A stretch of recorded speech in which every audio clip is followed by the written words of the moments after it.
사랑하는 여러분, 오늘 복된 주일 주님 안에서 잘 보내고 계십니까? 네, 오늘 또 우리 어르신 세대들을 축복하고 또 사랑하고 존경하면서 하나님 앞에 또 은혜의 날을 사모하는 저와 여러분이 되는 날이 되었으면 좋겠습니다. 오후에는 서로 이렇게 인사하시죠. 사랑합니다, 존경합니다. 이렇게 한번 해볼까요? 시작. 사랑합니다, 존경합니다.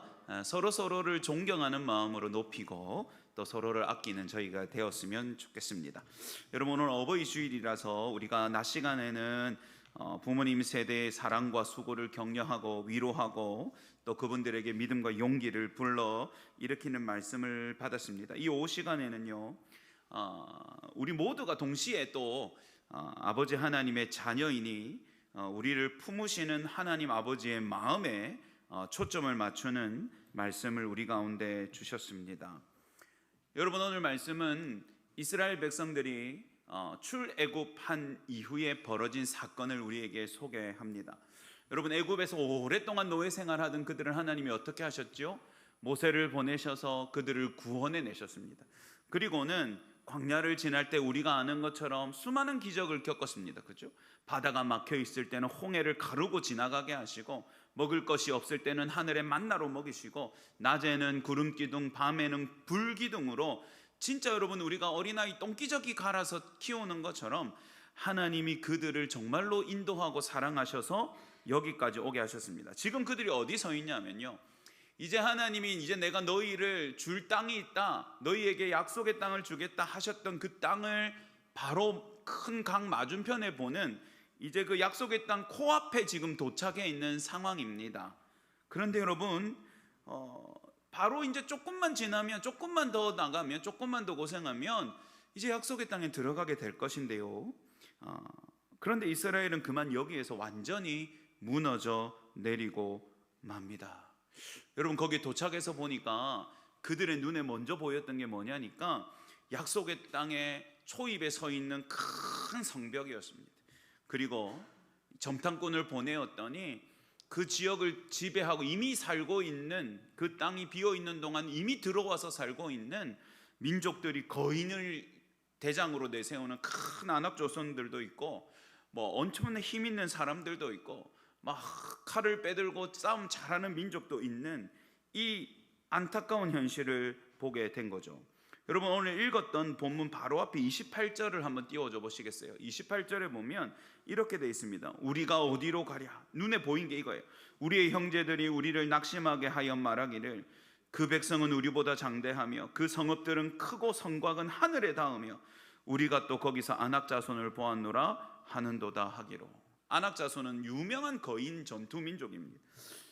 여러분, 와서 보니까, 정탐꾼을 보내보니까 약속의 땅이라고 해서 왔는데 너무 어려운 것, 큰 적들이 눈앞에 있는 거죠. 그러니 여러분, 그들은 기대와 소망하기보다 두려움을 먼저 느꼈습니다. 여러분, 오늘 본문 29절을 다시 볼게요. 29절 한번 읽습니다. 시작. 내가 너희에게 말하기를 그들을 두려워하지 말라, 두려워하지 말라. 이 모세가 지금 도전하는 말인데요, 여러분, 이 말은 무슨 말입니까? 이 이스라엘 백성들이 지금 뭐에 빠진 겁니까? 두려움에 빠진 겁니다. 무서워 죽겠는 겁니다. 여러분, 오늘 이 말씀은 이 두려움에 집어삼켜진 하나님의 백성들에게 주시는 말씀입니다. 여러분, 믿음이 있다고 두려움이 전혀 없는 것은 아닙니다. 그러나 오늘 본문이 보여주는 문제는 두려워하는 것 자체가 문제가 아니라 두려움이 우리를 집어삼킬 때 우리가 하나님의 마음을 오해하게 된다는 것이 문제예요. 한번 따라해 보실까요? 두려움은 하나님의 마음을 오해하게 합니다. 여러분, 오늘 사건 앞으로 다시 가서 26절, 27절 한번 띄워줘 보세요. 이스라엘이 먼저 뭐라고 말했냐면, 여러분 한번 보시고 읽으시면 됩니다. 함께 읽어주시죠. 그러나 너희가 올라가기를 원하지 아니하고 너희의 하나님 여호와의 명령을 거역하여 장막 중에서 원망하여 이르기를 여호와께서 우리를 미워하심으로 아모리 족속의 손에 넘겨 멸하시려고 우리를 애굽 땅에서 인도하여 내셨도다. 여러분, 이 약속의 땅을 코앞에 둔 이스라엘 백성들이 하나님을 원망하여서 자기들끼리 뭐라고 수군거렸냐 하면 여호와 하나님이 우리를 미워하셨다. 우리를 여기까지 끌고 오셔가지고 저 큰 적들 손에 죽게 하시려고 우리를 애굽에서 인도하셨나 보다. 여러분, 여호와께서 우리를 미워하신다. 참 충격적인 말입니다. 여러분, 그들의 말을 빗대면 이런 겁니다. 하나님이 그들을 미워하셔서 애굽의 손에서 구원해 내셨다는 거예요. 하나님이 그들을 멸하시려고 이 광야를 이끌어 오셨다는 겁니다. 여러분, 정말 그렇습니까? 그러면 하나님이 굳이 그들을 미워하셔서 홍해를 가르셨다는 말입니까? 하나님이 그들을 버리시려고 하늘의 양식인 만나로 그들을 먹이셨다는 말입니까? 하나님이 그들을 여기서 죽게 하시려고 낮에는 불기둥으로 보호하시고 낮에는 구름 기둥으로 보호하시고 밤에는 불기둥으로 인도하셨다는 말입니까? 여러분, 어떻게 그럴 수 있겠습니까? 여러분, 하나님은 사랑하셔서 인도하셨습니다. 아멘이십니까? 하나님은 사랑하셨기 때문에 그들을 애굽의 억압과 통치에서 구원해 내셨습니다. 하나님은 그들을 사랑하셨기 때문에 아무것도 먹을 것이 없는 광야 땅에서도 하늘의 양식인 만나로 그들을 먹이셨죠. 이건 저희도 알고 그들도 사실은 알았습니다. 그런데 문제가 뭡니까, 여러분? 두려움이 들어오자, 현실의 큰 두려움에 집어삼켜지자 이스라엘은 하나님의 사랑을 뭐로 바꿔서 읽었습니까? 미움으로 바꿔서 읽은 겁니다. 한번 따라해 봅시다. 두려움은 하나님의 사랑을 미움으로 읽게 만듭니다. 한 번 더. 두려움은 하나님의 사랑을 미움으로 읽게 만듭니다. 읽어낸다 이 말입니다. 그러니까 여러분, 하나님의 사랑인데 두려움은 그것을 미움으로 바꿔서 읽게 만든다. 여러분, 이게 두려움의 무서운 점입니다. 여러분, 두려움이 생기면 현실의 문제만 크게 보이는 것이 아니라 두려움은 하나님의 마음까지도 왜곡되게 생각나게 만듭니다. 여러분, 우리도 이스라엘 백성들이 지나는 광야와 같은 시간을 지날 수 있지요. 그리고 우리가 이렇게 생각이 들 수도 있습니다. 너무너무 힘들고 두려운 현실 앞에서, 아니면 너무너무 지긋지긋한 고통 속에서 하나님이 나를 사랑하시는 것이 진짜 맞나? 혹시 하나님이 이제는 나를 잊어버리신 것이 아닌가? 내 인생이 이렇게 비루하고 힘들고 아프고 끊어지지 않는 어려움의 연속인 걸 보니까 나는 하나님께 버림받은 사람이 아닐까? 여러분, 우리도 광야를 지나면서 눈앞에 있는 현실들 때문에 하나님의 사랑을 의심하는 일이 생기죠. 기도해도 길이 보이지 않고 참 기대하고 기다렸던 일들이 실패로 끝이 나고 문제가 끝없이 반복되고 길어질 때 우리의 마음은 쉽게 흔들립니다. 그리고 하나님의 마음을 의심하기가 쉽습니다. 그러나 여러분, 꼭 기억해야 되는 것이 있습니다. 여러분, 이스라엘이 지나온 광야는 참 생명을 잃을 만큼 어려움이 많고 두려운 땅이었습니다. 물도 없지요, 땡볕이지요, 밤에는 춥지요, 독충들과 뱀이 있지요, 적들이 있지요. 그러나 여러분, 광야보다 더 위험한 것은 여러분, 하나님을 오해하는 거예요. 고난보다 더 위험한 것은 여러분, 고난 속에서 하나님의 사랑을 미움으로 바꿔서 생각하는 겁니다. 두려움 때문에 이 백성들은 하나님의 마음을 미움이라고 생각한 것이죠. 그래서 여러분, 모세는 그들에게 다시 하나님이 어떤 분이신지를 말해줍니다. 한번 따라해 봅시다. 하나님은 우리 앞서 행하시는 분이십니다. 본문 30절을 한번 다 같이 읽어보겠습니다.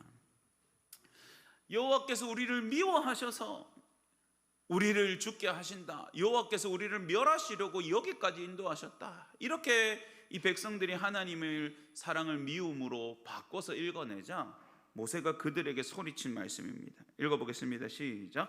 너희보다 먼저 가시는 너희의 하나님 여호와께서 애굽에서 너희를 위하여 너희 목전에서 모든 일을 행하신 것 같이 이제도 너희를 위하여 싸우실 것이며. 여러분, 모세가 말한 핵심이 있습니다. 뭐라고요? 하나님은 너희보다 먼저 가시는 분이다. 여러분, 이 말씀의 의미를 잘 생각해 보십시오. 하나님은 자기 백성보다 먼저 가시는 하나님이시랍니다. 여러분, 그들이 광야를 나와서 만나는 것은 전부 미지의 순간이었습니다. 아무도 그 광야를 지나갈 생각을 하지 않았기 때문이에요. 여러분, 가다 보면 길도 없습니다. 어디로 가야 될지도 모릅니다. 물이 없는 구간도 만납니다. 큰 모래와 어떤 진흙과 같은 엉망진창인 길도 만나겠지요. 들짐승도 있습니다. 무서운 독충들도 있고요. 정말로 메마른 환경들이 있습니다. 그런데 여러분, 중요한 것은 하나님이 우리를 등더미로 보내시고 당신은 뒤에 계시는 분이 아니라는 거예요. 여러분, 오늘 모세가 말하는 게 뭡니까? 하나님은 항상 너희보다 먼저 걸어가고 계신다는 겁니다. 너희가 밟아야 되는 아픔, 너희가 지나가야 되는 어려움, 너희가 헤쳐나가야 되는 순간들을 너희 하나님이 먼저 앞서 가고 계시는 거죠. 여러분, 따라합시다. 하나님은 우리 앞서 행하시는 하나님이십니다. 여러분, 33절에도 보십시오. 그러면 앞서 행하신다는 게 무슨 의미입니까? 앞서 가신다는 게 무슨 의미입니까? 여러분, 33절 자세히 설명합니다. 읽어보죠. 시작. 그는 너희보다 먼저 그 길을 가시며 장막 칠 곳을 찾으시고 밤에는 불로 낮에는 구름으로 너희의 갈 길을 지시하신 자신이라. 아멘. 여러분, 하나님이 앞서가시면서 어떤 일을 하셨다는 겁니까? 좀 있으면 이 백성들이 머물러 쉴 곳이 필요하니 하나님이 그곳을 찾으셨다는 거죠. 만약에 위험이 있으면 하나님이 어떻게 하셨겠습니까? 미리 그 위험을 해결하시거나 그 위험을 피할 길을 이미 찾으셨다는 말입니다. 그리고 여러분, 그 계절 동안 하나님은 모든 것을 준비하고 예비하고 먹이셔서 그들을 낮과 밤으로 지키시고 보호하신 하나님이셨다는 거죠. 여러분, 하나님은 방관자가 아니라 하나님은 인도자이십니다. 여러분, 인도자는 앞서 행하며 그 길을 미리 살피고 미리 모든 필요와 도움을 준비하여서 뒤에 따라오는 본대가 안전함으로 이 길을 지나갈 수 있도록 자기가 먼저 어려움과 고통을 헤쳐나가는 인도자예요. 여러분, 하나님이 그렇게 그들 가운데 행하셨다는 거예요. 성도 여러분, 저와 여러분이 살아온 인생의 길도 똑같습니다. 우리가 선택해서 여기까지 온 줄 압니다. 내가 잘 버텨서 오늘이 온 줄 압니다. 내가 견뎌서 여기까지 왔다고 생각합니다. 그러나 여러분, 오늘 말씀을 잘 보십시오. 우리 혼자 가게 하셨다는 말씀은 한 군데도 없습니다. 하나님이 먼저 가셨답니다. 하나님이 길을 먼저 찾아보셨답니다. 하나님이 쉴 곳을 예비하셨고 하나님이 우리보다 앞서 행하셨다고 말씀하고 있습니다. 할렐루야. 여러분, 이 놀라운 하나님의 인도하심과 사랑은 예수 그리스도의 십자가 안에 가장 분명하게 드러나 있습니다. 여러분, 하나님은 우리의 두려움과 불신앙 속에서 우리를 멀리서 너 똑바로 가야지, 오른쪽으로 가, 왼쪽으로 가 명령하시는 분으로, 우리를 꾸짖으시는 분으로 계신 게 아니셨습니다. 우리가 그분을 사랑하시기 전에 그분은 먼저 우리를 사랑하셨습니다. 우리가 그분께 나아가기 전에 그분의 아들은 먼저 이 땅 가운데 자신의 몸을 내어 던지셨습니다. 우리가 그분을 섬기기 전에 그분은 우리를 더 낮은 모습으로 섬기셨고, 우리가 매를 맞고 우리가 죽음과 부활의 능력을 스스로 찾을 수 없으니 그분은 우리보다 앞서 고난을 당하시고 우리보다 앞서 죽음과 사망을 이기시고 부활의 길을 여셨어요. 여러분, 우리는 이제 그 길을 따라갑니다. 사랑하는 여러분, 광야 같은 우리의 인생에서 하나님의 마음을 오해하는 일이 없기를 주님의 이름으로 축복합니다. 꼭 기억하십시오. 내가 아픈 일을 겪을 때, 힘든 일을 겪을 때 하나님께서 먼저 나보다 앞서 이 일을 겪어서 지나가시고 나를 인도하고 계시는구나, 이런 믿음이 있기를 주님의 이름으로 축복합니다. 여러분, 광야를 지나 약속의 땅 앞에 선 백성들은 하나님을 원망했지요. 하나님의 사랑을 오해했습니다. 그들이 그냥 이렇게 말한 거예요. 여기서 이 두려운 적을 만나게 하시려고, 넘을 수 없는 성벽 앞에 서게 하려고 하나님이 애굽에서 우리를 구원해 내셨습니까? 당신이 주겠다고 약속하신 축복의 땅이라는 것이 오늘 우리가 저들의 손에 넘겨져서 죽임당하는 그 죽음이 우리에게 주신 축복이었습니까? 지금 그렇게 하나님 앞에 원망하는 거죠. 여러분, 그렇습니까? 그렇지 않습니다. 여러분, 본문 31절, 그때 모세를 통하여 하나님이 이렇게 대답하십니다. 31절 다 같이 읽습니다. 다 같이 시작. 광야에서도 너희가 당하였거니와 사람이 자기의 아들을 안는 것 같이 너희의 하나님 여호와께서 너희가 걸어온 길에서 너희를 안고 이곳까지 이르게 하셨느니라. 아멘. 여러분, 이 본문이 오늘 설교의 심장입니다. 사람이 자기 아들을 안는 것 같이, 자기 아들을 안는 것 같이. 이스라엘은 자기들이 광야를 걸어왔다고 착각했습니다. 자기 발이 아팠고 자기 목이 말랐고 자기가 때로는 피땀 흘려서 돌파해야 됐기 때문이죠, 여러분. 그래서 그렇게 생각한 겁니다. 우리가 여기까지 걸어왔다. 우리가 고생해서 여기까지 버텼다. 그때 참 어렵고 위험했지만 어떻게 우리가 진짜 버티고 견뎌서 여기까지 왔다. 그러나 여러분, 모세는 말합니다. 너희가 걸어왔다고 아니야. 너희가 버텼다고 아니야. 너희 혼자 견뎠다고 아니야. 따라합시다. 하나님이 너희를 안고 걸으셨다. 여러분, 이게 중요합니다. 여러분, 우리가 걸은 것이 아니라 하나님이 안고 오셨습니다. 아멘이십니까? 여러분, 우리가 버틴 것이 아니라 하나님이 붙잡고 오셨습니다. 우리가 혼자 헤쳐나온 것이 아니라 하나님이 품고 오신 것이죠. 여러분, 광야는 하나님께 버림받은 자리가 아니라 하나님의 품을 느끼는 자리였습니다. 여러분, 유명한 묵상시가 있어요. 모래 위에 발자국이라는 묵상시인데요, 그 내용이 우리가 잘 아는 내용입니다. 한 남자가 꿈을 꿨어요. 꿈에 예수님과 함께 바닷길을 걸었습니다. 우리 송도바다 가까이 있잖아요. 모래사장 걸으면 뭐가 남습니까? 발자국이 남죠. 예수님하고 이렇게 걷는데 보니까 발자국이 쭉 찍혀 있는 거예요. 근데 그 발자국이 두 쌍이었어요. 두 사람 몫이었어요. 하늘에는 별이 아니라 그 발자국과 마치 서로 상황처럼 자기 인생의 이야기들이 하늘의 영화처럼 쫙 펼쳐졌습니다. 근데 이 남자가 이상한 점을 만났습니다.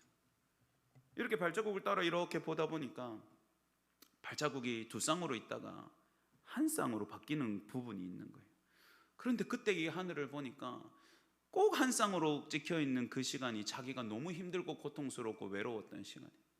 그래서 예수님한테 물어봅니다. 주님, 주께서 저를 부르시고 제가 주님을 따르기로 결심한 그날부터 주께서 저를 떠나지 않으시겠다고 약속하셨습니다.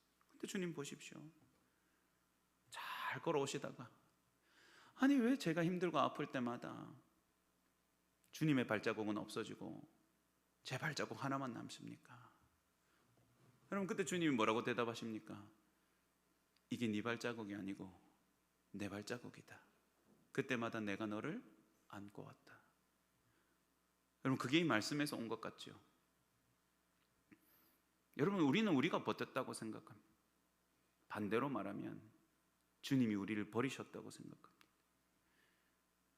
우리는 여러분, 우리 힘으로 악으로 깡으로 살아야 된다고 느낍니다. 반대로 생각하면 주님이 지금은 나를 돕지 않으실 거라고 생각하기 때문입니다. 여러분, 오늘 이 백성들도 하나님의 안고 오심을 잊어버렸습니다. 그분을 믿지 않았습니다. 하나님이 안고 오셨지만 그 백성을 안 믿었어요. 그래서 하나님이 사랑하신 게 아니라 뭐라고 말했다고요? 미워하셨다고 말했습니다. 하나님이 앞서 행하시고 그들을 지키시고 보호하셨지만 그들은 그것을 믿을 수가 없었습니다. 그래서 하나님이 우리를 사랑으로 인도하신 것이 아니라 살리시러 인도하신 것이 아니라 멸망하시려고 애굽에서 끌어내셨다고 말했습니다. 하나님은 사랑한다고 끊임없이 말씀하시고 그들을 안고 오셨으나 그 백성은 하나님이 자기를 미워했다고 생각했습니다. 그러나 하나님은 우리를 안고 걸으시는 하나님이십니다. 아멘. 여러분, 이게 믿음입니다. 하나님을 오해하지 않는 것이, 광야 속에서도 하나님의 마음을 신뢰하는 것입니다. 아무리 어렵고 고통에 지난한 날을 만날지라도 하나님의 사랑을 굳게 붙잡고 하나님의 은혜를 온전히 바라보는 것, 여러분, 그것이 믿음이요, 그것이 주님과 함께 걸어가는 자들의 모습인 줄 압니다. 사랑하는 여러분, 오늘 말씀은 분명합니다. 첫 번째, 두려움은 하나님의 마음을 오해하도록 만듭니다. 두 번째, 그러나 하나님은 우리를 버리시거나 미워하시는 분이 아니라 어떤 분이라고요? 우리 앞서 행하시는 분이십니다. 제일 중요한 건 뭡니까? 우리가 걸었다고 생각했던 길을 사실은 어떻게 해요? 하나님께서 안고 걸어 오셨습니다. 그러므로 여러분, 우리는 다시 이 광야의 길을 읽어야 해요. 어버이 주일인 이날에 다시 아버지의 마음을 온전히 바라봐야 됩니다. 여러분, 두려움이 있다고 해서 하나님의 마음을 잘못 읽어내지 마십시오. 고난이 있다고 해서 하나님의 사랑을 의심하지 마십시오. 그분이 안고 걸어가십니다. 그분은 아버지이십니다. 여러분, 팔이 떨어질 것처럼 아프다고 어느 부모가 걸을 수 없을 만큼 지치고 상하고 연약해지고 쇠약해진 자식을 땅바닥에 내팽개친단 말입니까? 저는 그럴 수도 있다고 생각합니다. 저는 여러분, 꼬맹이 새 키우는데 여러분, 아빠들은 한 30분만 안아도 팔이 떨어져 나갈 것 같아요. 여러분, 엄마들은 하루 종일 안고 있습니다. 애가 열이 펄펄 나고 눕혀놓으면 울고 찡찡거리고 토하고 기진맥진하면, 옛날에 포대기 기억나십니까, 어르신들? 포대기의 핵심이 뭔 줄 아세요? 거적대기가 아니라, 덮는 게 문제가 아니라 끈을 딱 아이 등이랑 엉덩이 밑에 딱 짜맵니다. 그죠? 요즘 사람들은 몰라요. 포대기는 그냥 이렇게 하는 게 아니고 끈을 이렇게 해갖고 한 끈은 돌려매는, 하나는 애들 엉덩이 밑에서 탁 축혀 올리고, 하나는 애가 뒤로 안 넘어가도록 등짝을 딱 묶어가지고 엄마랑 아예 합쳐버립니다. 그리고는 밤새 어떻게 해요? 밤새 이렇게 서 있어요. 여러분, 하나님은 안고 걸으심, 하나님은 업고 걸으심. 자기 자녀를 무겁다고 내팽개치지 않으십니다. 자기 자녀가 밉다고 저기 가라고 말씀하는 분이 아니십니다. 십자가가 그 증거고 사랑입니다.